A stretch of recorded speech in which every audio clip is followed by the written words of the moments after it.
Welcome back. Oh my goodness. Thank you, as always, for joining us in these conversations that we continue to do. I'm so excited today because we're streaming this live to YouTube and LinkedIn and Twitter. And we have a very, very special guest, Mr. Supply Chain himself. He'll be joining us in a moment. What I want to do to begin with is to kind of give you guys all an update. So last we heard, I was in the process of having more children with my wife. We figured that out. Now we have twins. They're 4 months old. My big guy, Elijah Matthew, is almost 18 pounds. My daughter, Elise Marie, is a little bit around 12, maybe 13 pounds. So they're growing. It's happening. And I never realized just how important supply chain was until I had the twins. Making sure you have the right inventory for diapers and for diaper genie bag refills, for formula, to make sure you have all your bottles clean, to make sure all the outfits are available. And then as they get bigger, you have to get more stuff. It's a process. Now, we finally have some kind of sponsors for the program. I'm so excited to talk to you about them. Our first sponsor is the FTC's proposed rule to ban non-competition agreements. Oh, isn't that great? Did you know that 30 million Americans, 1 in 5 workers, have signed a non-competition agreement? Up to 30% of all people who have signed that non-competition agreement make under $13 an hour. It's not just supply chain salespeople, freight brokers. It is literally everybody. Every industry is impacted by non-competition agreements. The FTC has a proposed rule that will ban non-competition agreements and rescind the ones that are currently there. If the proposed rule becomes finalized, what will end up happening is that everybody who signed a non-competition agreement will be given individualized communication, an email or a letter saying, hey, remember that thing that we made you sign or we were going to fire you? Well, it looks like we can't have you sign that anymore. Wouldn't that be great? Now, I got to be candid with you all. If you think that the proposed rule will stop non-competes entirely, you're probably mistaken. What will likely happen in this whole experience is that once the final rule is made, very powerful business interests in the country will sue and enjoin it. They will stop it. And they will say the question, does the FTC have authority to rescind these documents? Now, that's not a question the FTC gets to answer. That question gets answered through the judiciary process, i.e., district courts, appellate courts, and very likely the Supreme Court of the United States. That could mean that non-competes stick around for many years. If you have read any of the comments, and I urge you to do that, over 11,000 have been made so far, you'll see how people's lives are destroyed by non-competition agreements, losing their homes, their families, their jobs, their careers, and having to move because they can't do what they've been trained to do. There is another way. It's called the Workforce Mobility Act. It is a bipartisan bill in our Senate and in our House right now that can be passed, that could be a law that would also ban non-competition agreements. So, as always, I'm really happy to share this news about our incredible sponsors who are trying to make the world a better place. And non-competition agreements certainly are a good place to start. Now let's talk about my guest. I love Mr. Supply Chain, not just because he talks about supply chain, because I love supply chain. It's a great name. He was the inspiration. He doesn't know this. He was the inspiration for me saying, could I get the name Armchair Attorney? And so I bought the website. I made a company.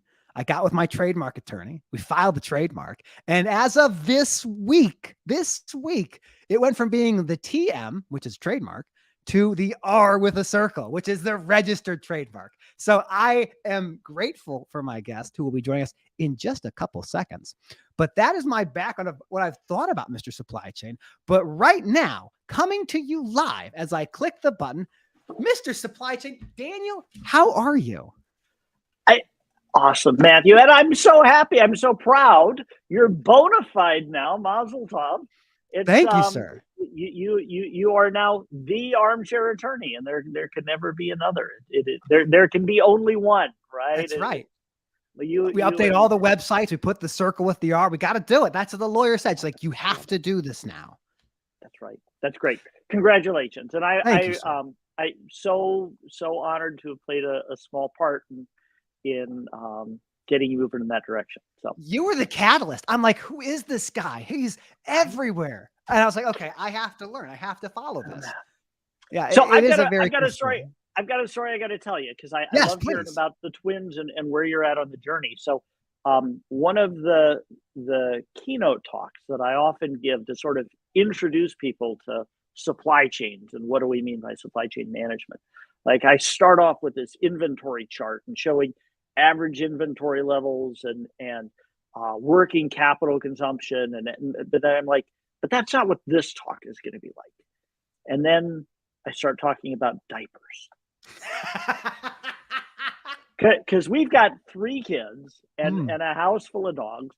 And so managing the diaper supply chain has been a really important part of my life for a long time now, right? And you're absolutely right. It has all the characteristics. Now, you're a little bit fortunate because your customers at this point represent demand for the same SKU, right? They need the same size of diapers. So the quantity may vary, right? You'll sort of figure that pattern out, but you only have one SKU to manage. I at one point was managing 3 different SKUs, constantly varying demand, and we had a disruption that we had to throw in all the time, which was one of our dogs had this fascination with diapers, and fortunately not with dirty diapers, but he would like love to find a diaper laying around someplace and rip it apart. And so when I was doing my calculations, I had to consider the impact of bear on my diaper demand. It's a bear market, I heard. Right? It's a bear market. Oh, well played. And that is one supply chain in which you need to have a 100% service level. That you cannot tolerate a failure in the diaper supply chain at any point. So I could spend, okay, so let's dive into this issue. So unfortunately, I don't get to use just one SKU. So my big guy, he's going from size 2 to size 3. Yeah. And my daughter's still in size 1. And then I have this, like, so many people, wonderful, great people gave me newborn diapers. I have no use for them now. Like, and many of them are opened. So I have this sitting stale inventory. I have I'm managing the inventory obsolete. Exactly. What is the tip? What's the advice you give to us? What would you help? How could you help me solve this problem? Well, so now you can start doing some forecasting. You understand the problem. You can start to project your demand, right? That's right. And work ahead a little bit. You do need to invest some money in inventory, right? You just have to accept that you've got to convert cash to diapers and have those diapers sitting around instead of earning interest in your bank account. And then I would look for a secondary market for obsolete inventory. It's a great idea. And so that could be, other parents that maybe you can get a referral from a pediatrician or an OB. But also, seriously, I suspect there are organizations in your community that help folks that are in need, and the inventory issue that we're managing, right? They manage that all the time. They've got a lot of different SKUs that they're trying to provide. John Radvansky here says to donate the obsolete inventory. That's exactly John. What we're going to do. John is exactly right. I want to know, let's go back a little bit. Oh, but before we do that, you may be able to take that as a tax write-off. So make sure you track the value of the inventory that you're donating. See, this is the type of insight that I need, because I'm running a home office right now, and we've added to the head count. We haven't added enough admin support, so we're really kind of dealing with the modern day supply chain issue. But I'm curious, what is a supply chain? Like, as you look at it, how is it a chain? Is it a web? What is it? So lots of definitions out there. And so in fairness, I think you sort of need to understand all of them, right? And that's an important part of being able to communicate and know where other people are coming from. So kind of the earliest definitions of the supply chain, literally where the phrase came from, 1982, 83, was a consultant in the UK. And he was really talking about integrating three functions that exist within companies. And that is procurement, operations, and logistics, right? And so you and I spend a lot of time in the logistics world talking about transportation and warehousing, but supply chain management was distinguished as being really integrating those logistics decisions with the operations decisions and the purchasing decisions, because they're so interrelated, right? Yeah. The decisions that purchasing makes to try and lower costs can do a lot of things that ultimately increase your logistics costs, right? If they get a great deal on something by buying a larger quantity, well, now you need a bigger warehouse. You've got a larger inventory holding cost. So supply chain management originally was sort of considering all three of those points of view when making decisions. It grew from that, and sort of the natural next step was to say, well, if we're integrating those three functions in one organization, purchasing, operations, and logistics, we should really connect that to the other organizations, their customers and their suppliers. And that's where you start to see a supply chain emerge, right? Where it's a series of companies. There are also folks that will talk about a supply chain in terms of flows, right? And the three flows that you most often hear people talk about are money, material, and information, right? Okay. And it's the supply chain is that exchange and movement up and down the companies. The approach that I was really trained in, and I think is the most complex but the most useful, is to think about a supply chain as a complex system or complex network. Yeah. And that's where you start to see these graphs where it's mapped out and all the impacts that lots of different companies can have. All of that to say, my definition, a supply chain is a complex system made up of people, processes, and technologies that is engineered and managed to deliver something of value to a customer. That's a fantastic definition. That's fantastic. I mean, I look at it and go like, just-in-time fulfillment. When did that begin? When did that become the method for so many retailers? Because that seemed to change how a lot of people thought about supply chain. Was we're going to sell something and have it replaced, and we know exactly when it's going to get here. When did that kind of start happening within retail? Well, so that all originated with Toyota, right? And if you know the story of Toyota after World War II, they were trying to make cars and they were broke. I mean, it was a terrible environment to try and build a manufacturing company.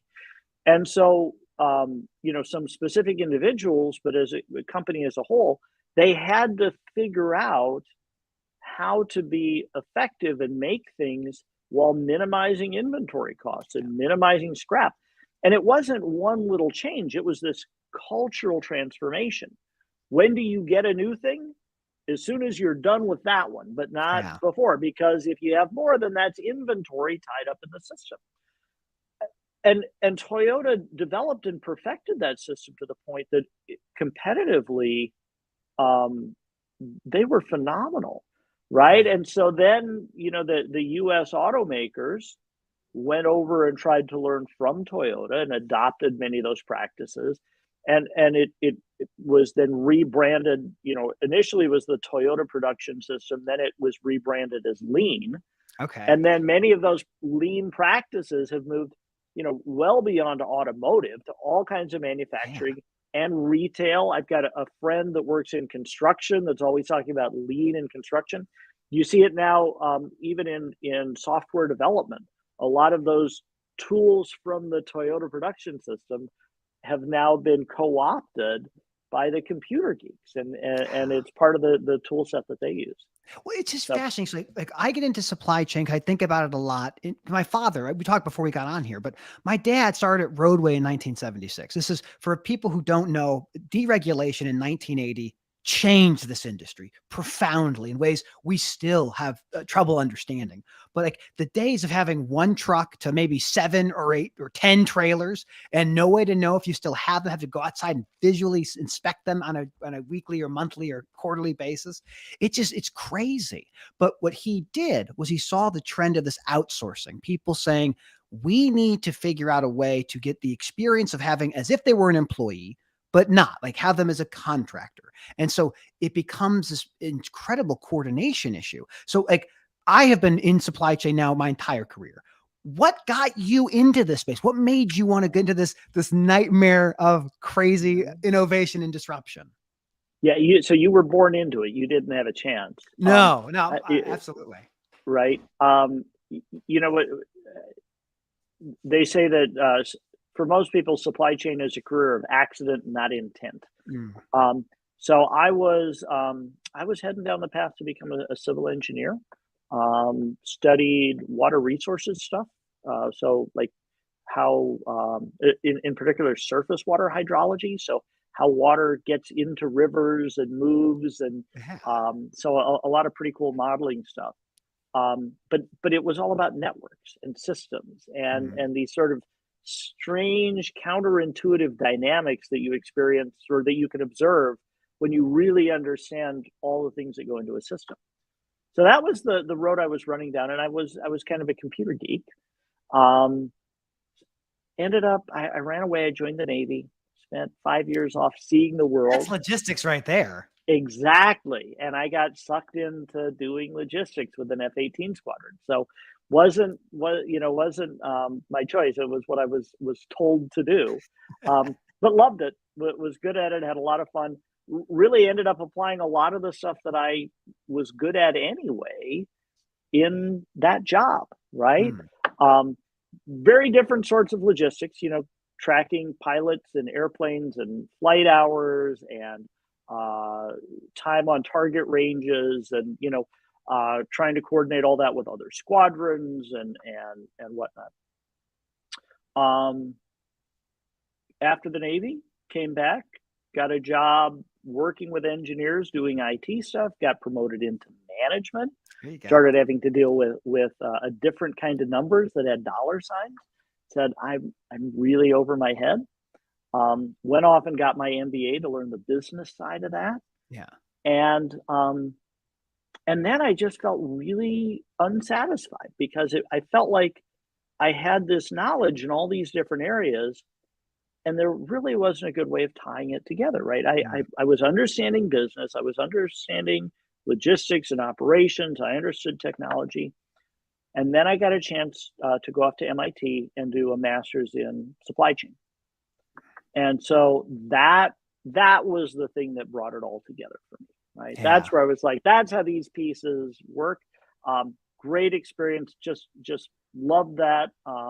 Was a lot like going to boot camp, if you can imagine. Yeah.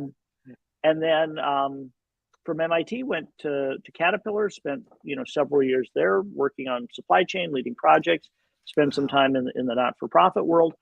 And really over the last few years, I've gotten focused on education, right? So one of the challenges that I've run into consistently throughout my time officially as a supply chain professional is the need for us to have more people, and for the people that work in the field to have a broader understanding of all the things that are involved and how we all need to work together and sing Kumbaya. Absolutely. So that we can, and that's really been my niche. So I've had the chance to write Supply Chain Management for Dummies a few years ago, which how perfect, right?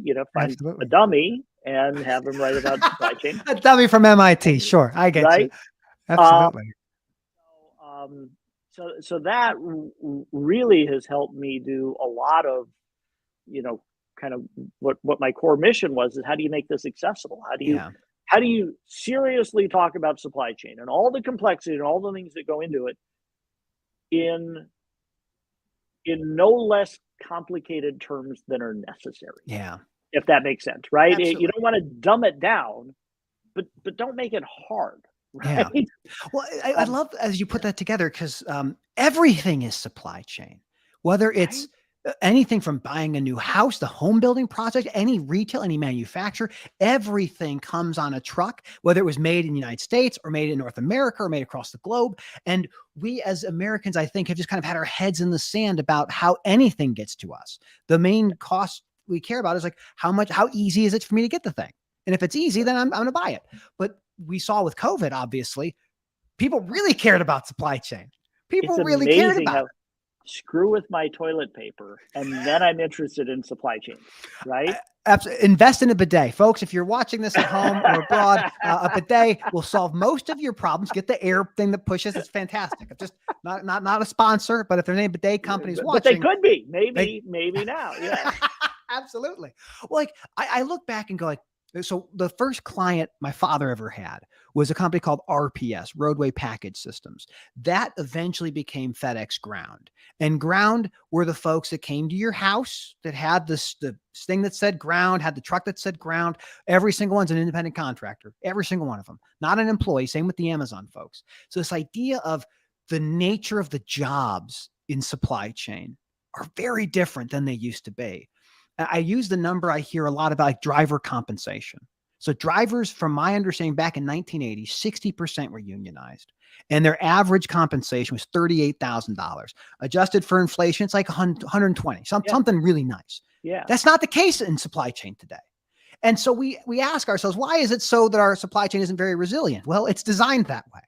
It's designed to be, as from my perspective, very low wages, transient workers, and kind of just rip and replace, more meat for the grinder.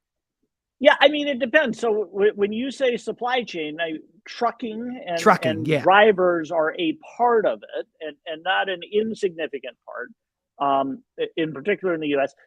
Interesting fact, it doesn't matter what country in the world that you go to, transportation and warehousing jobs are a huge percentage of total employment. Absolutely. Right? Absolutely. I mean, it's not a uniquely U.S. problem. What is different in the U.S., as you point out, is people very often don't understand the employment situation for truck drivers. Yeah. And I remember having this talk not that many years ago. Like when I first started kind of getting involved in trucking issues, I remember being shocked at the statistics around driver turnover, right? And I was like, I don't know how you run a company where you have greater than 100% turnover every year. Yeah. I mean, if you think about recruiting costs and training costs and scheduling, like I just couldn't wrap my head around how a company could function that way. And so I felt really bad for the big trucking companies. And I remember having this conversation. I bumped into an executive with one of the big companies at an event, and I said, how's it going? Are you guys making any headway with that, driver crisis that you've been talking about? I said, yeah, we've got our turnover down to almost 100% this year. Like, what other business can run that way? But you're right, and I've somebody that I really respect. I was having this conversation with, and he said, originally I was really concerned with the driver shortage, and then I realized that's not the crisis. The crisis is the pay and benefits. It's exactly shortage. Right. It's exactly right. I mean, the second that you've got the opportunity to go do something else where you're going to make more money and get treated better and not have to spend a whole bunch of time away from home, who wouldn't? That's exactly right. I mean, you could, in some cases, drive for DoorDash and make more money than a commercial vehicle driver operating an 80,000-pound machine across the interstate commerce. We look at this as a thing about driver retention, really is that fundamental challenge. And the FMCSA last year put out this idea of the apprenticeship program. So taking somebody who's under the age of 21, letting them operate that commercial vehicle interstate. And I very early was like, I hate this idea. I think it's a terrible idea. As a former defense attorney for trucking companies, like massive, no, I don't like that idea. But more meat for the grinder. But now the thing that we talk about is like these trends of autonomous and connected and shared and electric. And so maybe this issue of driver shortage or retention does automation solve this? I mean, automation's crazy in the warehousing space. It's not really in our wheelhouse yet on the over the road side. It's coming quick. And it's funny you mention it. So this was the week of ProMat up in Chicago, which is the big material handling show. And I didn't go, but I have gotten lots of reports from folks. And as you'd expect, lots of robots, lots of automation, more and more extracting people from the process. And it's hard for me to believe that isn't the way we're headed, both with cars and with on highway trucks. It's sort of easy to predict what will happen. It's hard to predict when it will happen. Yeah. So I don't think it's going to happen overnight. I think not necessarily driver shortages, but driver costs, the economics are going to be a big factor in how quickly that happens, right? Yeah. Obviously, there are safety issues, right, associated with it. There's liability, but there's the economics as well.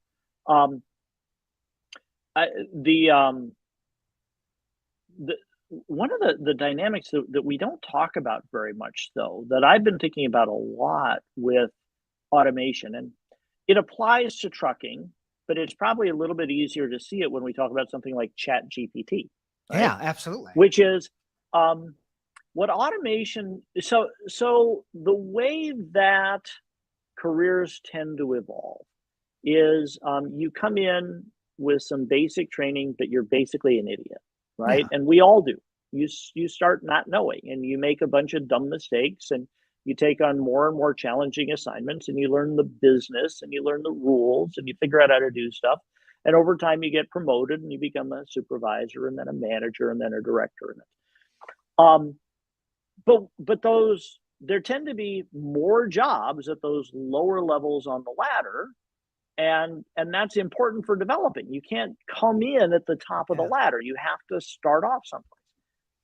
Well, what automation tends to do is absorb those jobs at the bottom of the ladder. And so one of my big concerns is, I understand that there's a benefit to automating those roles, but then how are we going to have people for those next level up jobs in 5, 10, and 15 years? Right. And I think it's kind of interesting to think about that in terms of the trucking industry. Like, where do folks go? I mean, do you just become a driver and stay a driver forever? Or are there other roles throughout the industry that really need to be filled by experienced drivers? Yeah. And if we automate all of those roles, do we create a problem in the talent pipeline in other areas? That's a great question. So like one of these, I follow a lot of M&A deals. One of the deals that I was fascinated by was Pilot Flying J investing in Kodiak Robotics. So Kodiak is making autonomous trucks, and their vision is between the middle mile, travel center to travel center, robots take this. But to your point, truck driving is the most common profession in 30 some odd states. But for men with a high school education, it is the most common job. It is the most common job. And what happens if part of this gets automated? So the FMCSA said this year, they're going to look out to put proposed rules for level 4 and level 5 automation. So maybe you have drone operators working remotely or at a factory or someplace as a driver, but fundamental jobs will go away. And like, that's hard for people to realize. Like, for a lawyer, we make the rules. Like I'll never go away. I mean, they'll make versions of me with Chat GPT, but for filing things, we're still around for a bit. But it's crazy to think like material handling, forklift operators. These are all things that automation looks at and goes, I can do that, and I can do it way cheaper than you can. Right. That's crazy. Do you think this will happen in we see this in 5-10 years, or do you think it'll happen much faster if we get the rules out and everything? Yeah, like I said, it's really hard to predict, and I know that I'm not. I personally, I'm very good at predicting what's going to happen. I'm really bad at timing. Right. And if I could get that timing part right, I would be much wealthier. That's right. We got to keep researching. Okay. Well, let's pivot a little bit. What made you go, I want to trademark the name Mr. Supply Chain? How'd that go? What was that process like? I I don't know. I didn't think that hard about it. Sorry. You know, it's a nickname that just sort of came about, and it seemed like it fit, right? It kind of captured the essence of what I was trying to do and to be, which is just, you know, down to earth conversations Yeah. about, you know, this hard stuff that's important for all of us, and I want people to understand it. And when it got to the place that you know, the name was out there and being used, at some point I realized I probably ought to protect that, Yeah, that's right. There you go. just to avoid confusion. So Well, I look at it and go like, okay, well, we have a boat that gets stuck in the Suez Canal. Who do you call? yeah, Call Mr. Supply Chain, like a right, superhero. That's how I envision right, it. Absolutely. exact. Ta-da! That's what I want. Like, we gotta have like t-shirts and logos. There's a whole marketing campaign we're not even touching on yet. Right? I mean, there's potential. There's potential. By the way, though, you know, it's funny how supply chain on social media has really exploded Mm. through the pandemic. Because you know, I've been I somebody just asked me, I think it's LinkedIn's 20th anniversary, and Wow. I'm a LinkedIn learning instructor, and so the LinkedIn folks said, "So how long have you been doing LinkedIn stuff?" And I was like, 2004. So so I've been doing social media stuff for a long time, long before it was. But I don't know if you know Sal Mercogliano. Yeah, he's in the comments here. He says we're two of his Well, favorites. there's Sal, right? And he's saying Okay, that perfect. it's his shtick too. So he's right there Exactly. with That's us. what I was gonna say. Is, you know, the Suez Canal. Don't call Mr. Supply Chain. You better call Sal. Oh, there you go. Um, There you go. but that was so he's got this great YouTube channel. He just hit 75,000 subscribers, Wow. and it started with the Ever Given getting Oh, stuck in I the see. Suez. Yeah. Um, but it's great because like I've learned so much from Sal. I really love his channel and YouTube. By the way, Matthew, I love watching your Thank shows. you. I You've got appreciate me all hyped up now on non-competes, which is something that it. Yes.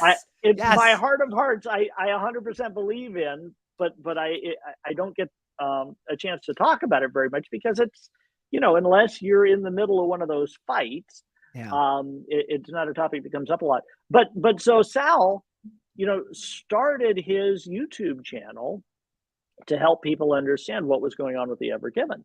And, you know, here we are 2 years later, he's at 75,000 viewers.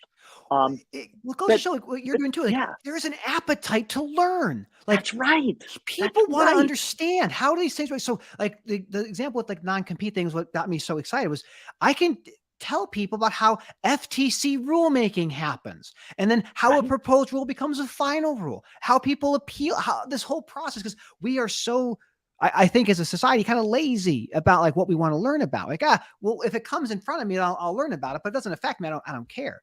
But people really are curious. And so Yep. you've tapped to the same kind of piece of the zeitgeist, which is people want to understand how the thing got to your porch. How did it get there? What had to happen? So Yeah. much. The world had to move for you to get that thing at your doorstep in 2 days. Isn't it? I mean, that's the crazy thing is like when you actually start to understand what's going on, for anything that you buy, some stupid thing that you buy on Amazon with a click, there were thousands of people who had a role to play over the course of probably several years Yeah. to make it possible for you to be able to click a button and get that thing delivered, And we're still right? unhappy with it. We still want And it we're faster selling, and right? easier. Right, and cheaper. And That's cheaper. right. This is Yep. what I love about like what Amazon did. What I love about Amazon's like some of the things they've done is they have shown us that the product and the supply chain that brought us the product are the exact same thing. Like that is an experience. And so people always thought, well, product is on the shelf. I'll go there and get it. And that's it. But now you get to get the thing that you want. Usually it started off as being cheaper. Now, probably not just the normal price, but it's easier. And the product and how it gets to you is the same thing. You have to understand it. You appreciate that value because now you see it. Now everyone else, how do I compete in the battle for the doorstep? And Walmart now has delivery vehicles, good for them, but it's crazy to watch this innovation. And it's hard to figure out how to make all the pieces work together and do it profitably. Yeah. It is not a simple problem to solve. And there isn't one solution, right? There are lots of different ways of tackling it, but you have to know which direction you're planning to head and why so that you can optimize for that solution. Well, it's all about coordination problems. Like there's so much silos of information all along the way, and every stakeholder kind of wants to know. This is why I love commercial trailers. Like when people talk about supply chain, I go, supply chain is a box, and it might be a box on a boat, it might be a box on a chassis, might be a box at a warehouse, might be a box stacked up really high, but it's all about boxes. And you're like, oh, well, why would you think that? Well, like the containerization, like making containers in a systematized way so that everybody knows what they need to offload, what kind of cranes they need to have. All of this has to do with those beautiful boxes. So I love 53-foot vans or anything like that. I've got bad news for you. Oh no. We now have digital supply chains. Okay, explain. Okay, all right. Right? Explain this to me. Is that blockchain? Is that blockchain? Is that what it would be? Well, it can be. I'm a blockchain. I'm a blockchain advocate and a skeptic at the same time, if that's possible. But no, I mean, like, Matthew, you and I are of a certain age. I remember 8-track cassettes. I think you're a little bit younger than me. But you probably had cassette tapes. Absolutely. I bet you even made mixtapes. I did as a part of a courting ritual at some point along the way. And then you like I may still have boxes of tapes somewhere in your house. I do. Right? But that technology shifted to CDs, and that technology shifted to MP3s. And what was a physical supply chain is now a digital supply chain. Okay. That makes total sense. I spent years working at KB Toys, and I spent years working at Best Buy. And I look at Best Buy and I go, how in the world do you survive when you're selling you're selling tapes, you're selling CDs, you're selling DVDs, and this ability to sell directly to the consumer, be in that experience digitally, just chops out your revenue model. And it's a miracle. Like Circuit City couldn't survive, but Best Buy, God bless them, they did it. They survived. I heard a rumor Blockbuster's coming back. I have no idea what that is all about. But I hope that they do. I would like to have that. I would love to have that ability to walk back into those stores. I remember And do what? Nothing. I don't even have a DVD player. I don't even know. I stream everything. I'm the problem. You're the problem. I don't know about cryptocurrencies, but I do invest a lot of money in V-Bucks for Epic Games when my kids play Fortnite. So I feel like I'm close to being in that space. Yeah, I'm sure that'll have a huge return someday. I look at Epic like this is a digital storefront. Like when people talk about like a metaverse or digital purchases, this is a company that has paved the way where people can spend money on things that they don't necessarily need, but it looks cool, and it's trading real money for a digital picture of Boba Fett. Right. Okay. So go ahead. I love Boba Fett. So I like money too. It's both good things. Absolutely. Yeah. Like I look back at my time at KB Toys. Like that's my real, like I knew my father's world. My father's world was he's not home. Like that's what supply chain meant. It meant dad has to go somewhere and we'll see him in a couple of weeks. That was supply chain. But then I was like, okay, I'm working at KB. Truck comes in once a week, maybe every 2 weeks. Then it gets to be time like maybe October, November, 2 trucks, 3 trucks. Exactly. And then it's like, okay, now it's 4 a.m. It's the day after Thanksgiving. We have this thing called the For Real cat. It sounds like a cat. And we have like 40 in the store. And it's a line of 150 people. Every one of them wants that cat. Well. No. Yeah. And they are so angry with me. Like, why didn't you, Mr. Associate, order more For Real cats? You ruined my kid's entire Christmas. Like, this is what supply chain's about: shortage. It's about managing disappointment. That's how I kind of view it. Yeah. That's a really interesting problem to study, Matthew. So let's use your For Real cat. So one of the issues that people don't think enough about in supply chains are stockouts, right? And we all talk about, we want to be data driven. We want the data to tell us what we should order and when we should order it. So your store got 40 cats, right? And you had a line of people outside of the door. And so you sold 40 cats in a day. How many cats could you have sold? And what data do the folks at headquarters have to know that that was the right number and that's how much revenue they missed out on? And the answer is, they don't know. Well, could it also be that it could be, from their perspective, given the data that they have available, that their forecasting was perfect. They planned for 40 cats and they sold 40 cats. Love it. Pat ourselves on the back. It is possible that there was demand for 41 cats and they missed that one sale, but they have no way to know. Yeah. And the reality was they had demand for 150 cats. And so whatever investment they made, they fell short, because you want to be able, in most cases, to satisfy all of that demand, because that's how you maximize the return on all of the design and marketing for the product.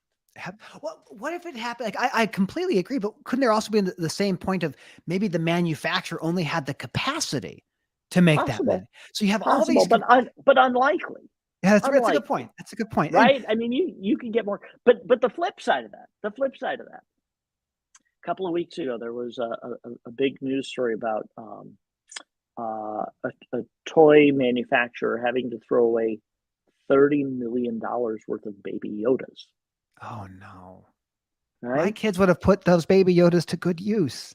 I know, but they made them. You know, Baby Yoda was a big thing, but some combination of Baby Yodas getting stuck in China, stuck on ships, not making it to the store in time, and they had to write off and dispose of $30 million, I believe, was the number of Baby Yodas. So in my supply chain class at Bradley University, we spend the first hour each week talking about current events, what's happening in the news. Okay. Somebody brought that story forward, and we decided from now on in class, when we refer to obsolete inventory, we're just going to call it Baby Yoda. Okay, well, that's a great segue. So what are some of the stories that you're really focusing on that's really interesting for you and your classes these days? Yeah, it's great. You know, this has been something that I've been doing for years, where, you know, we start off, because I want it to be relevant, right? Yeah. So the first hour is just like, everybody has to bring a news story, something that you found that looked interesting. And it means that every semester is so different. So last semester, we spent a lot of time talking about the shortage of microchips. Yeah, right? That's right. And funny enough, I had one of my students last semester had a summer job working in the auto business, but his job was, they were looking after unfinished cars. So all these cars that were assembled but missing a couple of semiconductors had to be stored someplace, and he was one of the guys helping to do that. Wow. And business was booming. That's right. Well, this semester, the stories are about the other end of that. Hey, we got plenty of semiconductors, you know, we've got all these cars coming, but now we've got a recession. Sales seem to be like they're slowing. And that, by the way, is what we talk about that in supply chain terms, is the bullwhip effect. How you see this dynamic happen all the time, that you end up with a little bit of an increase or a decrease in demand, and that gets amplified as it moves up the supply chain and shifted across time. And so, an example that we would have been talking about a year or so ago was the 100 ships back, 100 plus ships the Port of Long Beach. That's right. Right at LA. And that was the crisis, which, and by the way, I had the solution to that. Nobody listened. What was your solution? There's a Marine Corps logistics base just a little bit inland that is on the rail. They've got their own spur. They've got lots of open space out in the desert, just north of LA. And my solution was haul the empties up there to the Marine Corps base, Yeah. let the, and clear out some space so you can actually work in the port. It's all right. Gene Soroka can call me next time he needs a great idea. But I tried. That's right. But anyway, so shipping rates were there were spot rates from China for like $30,000 for what should be a $2,000 or $3,000 move with a container. Exactly. So that's the bullwhip, right? That's kind of the peak. Well, you look at it now, and everything's tanking, right? It's back to $2,000 or $3,000 for a container. We've got plenty of capacity everywhere. Rates are way down. So we see those sorts of bullwhips, and you also see a similar dynamic in inventory, right? Yep. Right? Baby Yodas. That's right. And that gets to my view of looking at supply chains as complex systems, because those sorts of behaviors are things that you can actually model when you use system dynamics tools. But if you're trying to do sort of what I'll call linear approaches, it becomes really hard to predict and to see those patterns.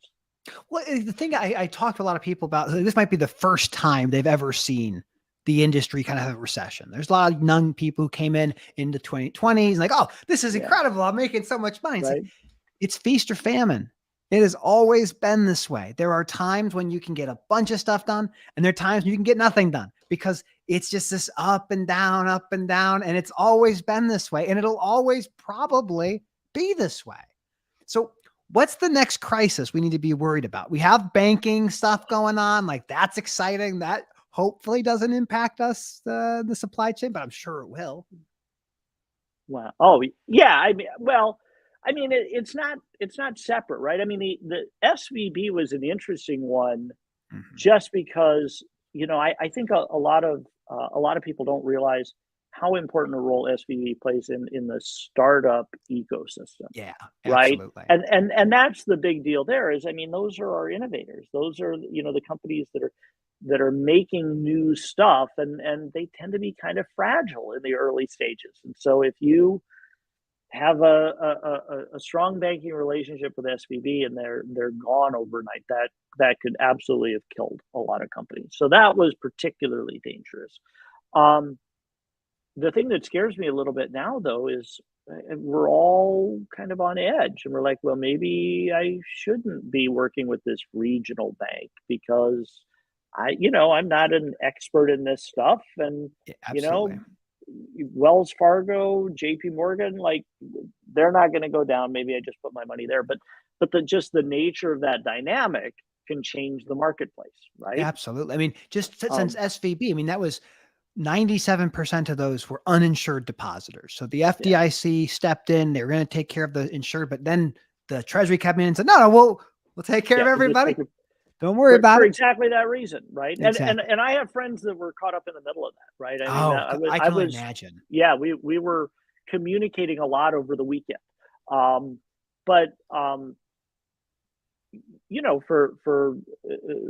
somebody running a small business, a startup that had, whatever money they had in the bank, if you're running a business, it's not uncommon that you need to have more than $250,000 sitting in the bank. Absolutely. So that was scary. The thing I was going to say, though, is that the issues with the banks pretty clearly seem to be linked to interest rates. Yeah. Well, interest rates have a big impact on supply chains independent of banks, right?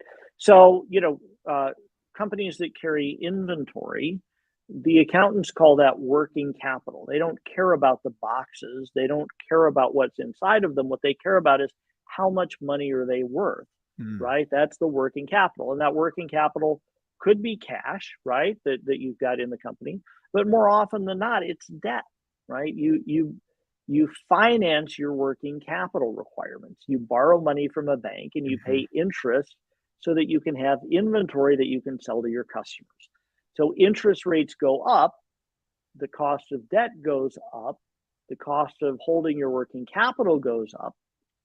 And it's particularly inconvenient for companies that are in a position that they've got high inventory levels right now. Yeah. because they're worried because of all the, that's their insurance policy because of all the disruptions we've experienced for the last 3 years. So you've got this high inventory level and it's financed, and the interest rate on that inventory is going up. And the value of the inventory may be going down because it's getting old, it's getting stale, it's been sitting there for a while, it may be becoming obsolete. That's a pretty uncomfortable position to be in. So, what you expect to see, back to our conversation earlier about lean, is how can we do this with less inventory? That's and how right. do we get rid of the inventory that we have? So, I mean, logic would say, supply chain logic would say, this would be a really good time for a lot of inventory clearance sales. Yeah, that's what I'm looking for. Like, I'm hoping, if anything, if any retailers are thinking like, what's a good strategy we can solve our inventory issues? If you have any closer, let's say 12 months to maybe 6 months, like that's a really good spot. I think there's a big unmet demand there. Clearly on diapers and formula, these are all things I think they should really seriously consider. But it's interesting you bring that, like, just bring this full circle. We make the adjustments for the last crisis. So we had our big thing. We couldn't get inventory. Let's all pile up the inventory. And now we're like, oh shoot, interest rates. Like, Yeah, there's it's no not shoot. equilibrium. It's not shoot. It's hard. To quote George Carlin, you can't fool me, man. Your shoot is just shit with 2 O's. Absolutely. So like, as we go forward, I think we're seeing some, like we heard earlier this week, a massive deal, Knight Swift buying US Express. Huge. Massive deal. There's a working theory I have. I'm gonna pressure test you because we're getting close on time here. I'm gonna get your thoughts on this. So I believe that TFI will buy ArcBest. This is my overall conclusion, and here's how I get there. TFI bought 4% of ArcBest, so they have a minority shareholder in a public trade company. ArcBest sells off FleetNet, this breakdown provider, to Cox Automotive. So my feeling is we are going to watch and see some mega mergers this year. Big businesses. Does this pass muster? Does this sound like a reasonable hypothesis? I will not go on record making a comment about any particular deal because that would be a stupid thing to do. Okay? But I'll say your logic makes sense, and certainly, in a tough economic climate, which it's right now 100% is for the trucking industry. Mm-hmm. Bankruptcy, I mean, consolidation is better than bankruptcy. That's right. That's right. And the other thing though to keep in mind, like, yeah, when you look at it from the perspective of truckers. Wow. And steamship lines, right? So carriers in general, tough market, right? We got spoiled getting fat rates. That's and, right. If you look at it from the perspective of a shipper, oh my goodness, thank goodness we're finally getting some relief. Yeah. And we're not having to, we can get our transportation budgets under control again. So, from the standpoint of the overall economy, I think it's a bit of a rebalancing. The other thing I'd throw in, if you haven't seen it, Matthew, I'll share it with you and we can put it in the show notes or whatever. There's a great video, and it's on YouTube, but there's an MIT professor by the name of John Sturman, and he uses a game called the beer game to teach about supply chains and inventory swings. So there's a PBS segment where they filmed John Sturman doing the beer game in his class and illustrated this. But exactly what you're saying, that, we have these cycles. It's boom, bust, and every time, there's somebody that says, oh, well, this is the end of the world, or this is the worst. And yet we know that the cycles occur. And based on where you're at in the cycle, you know what your next move should be to prepare. And yet, because of what's happened, you're stuck playing the hand that you've got. You're stuck in that part of the cycle with everybody else. So, I mean, it's like the best that you can hope for is to move a little bit earlier than the other folks to get a little bit of an advantage for when the market turns. Absolutely. I mean, I think the way I've always looked at this stuff is you win when you're supposed to win. you lose when you're supposed to lose. And if you're really, really good, sometimes you'll win when you're supposed to lose. Like that's best case scenario, best case scenario. Even though supply chain is everything, it is so fragmented. Like this idea of all these carriers, motor carriers, all these brokers, all these things. Do you see this thing becoming more consolidated and more streamlined, or do you see technology simply just linking these just individual players over time? Gosh, that's a really good question. I think that we'd have to go back to some fundamentals, and I'm afraid I don't have a quick, simple, pithy answer for that. In general, I'm going to say it looks like the trend is towards consolidation and bigger Mhm. players, right? I mean, there's always advantages to economies of scale and monopoly power. Mhm. Um, but the thing that I think is probably the biggest force resisting that is innovation, Yeah. right? And so when you talk about the tech companies, it's like, well, the big companies may be more efficient with cash and may have, more leverage and more pull and more sway in the market, but the small companies can adapt more quickly, can adopt new technologies. And I think that's really the key for smaller players is um, what can you do that's radically better that you can implement and execute quickly that the big guys just they can't do because it inertia. This the agility Yeah. is what sets you apart. I keep thinking of like in the rail business, we have these chassis pools. These massive companies own these pools of thousands, hundreds of thousands of chassis. On the over the road side, it's not really like that. It's individual companies have their trailer fleets. And there's always this talk of, will there be a universal, will there be a trailer pool out there that everyone can pull from? And it seems like the big motor carriers are saying, hey, you can be an owner operator and pull our trailers. That's great. But we don't want to pull other people's stuff. So it's still this like coordination issue. It still seems to be not going anywhere. It seems solvable through Yeah. technology, right? But it seems like there are issues of trust and reliability and safety and liability, right? Yes. That get in the way of and this is why you can't just let the engineers solve all of the problems. That's You've right. actually got to have the business folks and the lawyers. Heaven help us. Um, We need to take right, care of the lawyers. We need a right. little bit more. We need more AB5s. We need more whatever we can get. We just need them. Just a taste. Just a little taste. Well, Daniel, I've had an amazing time talking with you. What I'd love to end with is where can people find more about you? Where can people learn more about the stuff that you're up to? Yeah, I easy is the website danielstanton.com. LinkedIn is where I'm most active.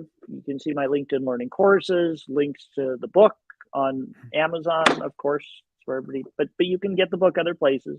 Support your local bookseller, um, and a little bit on Twitter where I go to like your pictures of your film.